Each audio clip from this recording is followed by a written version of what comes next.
Isi surat Baradae yang dibacakan sesuai sidang singgung ketidakmampuan tolak perintah Verdi Sambo.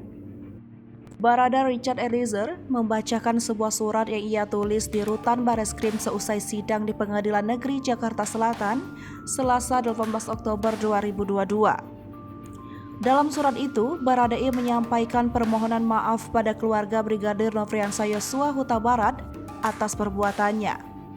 Ia juga menyinggung soal ketidakmampuannya menolak perintah dari Verdi Sambo yang merupakan seorang jenderal. Di kesempatan yang sama, Baradae melalui kuasa hukumnya, Roni Talapesi, menyatakan tidak mengajukan nota eksepsi atau pembelaan. Roni menilai dakwaan yang disampaikan jaksa penuntut umum sudah cermat dan tepat. Lebih lanjut, Roni meminta pada Hakim Ketua Wahyu Imam Sentosa agar Verdi Sambo, Putri Chandrawati, Bribka Riki Rizal dan Kuat Ma'ruf dihadirkan dalam sidang setidaknya dalam waktu 3 hari mendatang.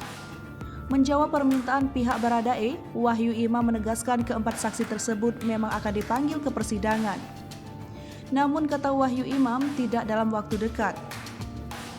Pada persidangan Baradae pekan depan, Wahyu Imam meminta pada JPU untuk menghadirkan 12 saksi dari pihak Brigadir J.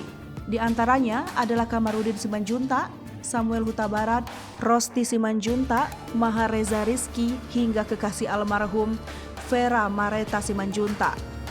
Kedua belas saksi itu diperiksa bersama lantaran teknisnya yang sama.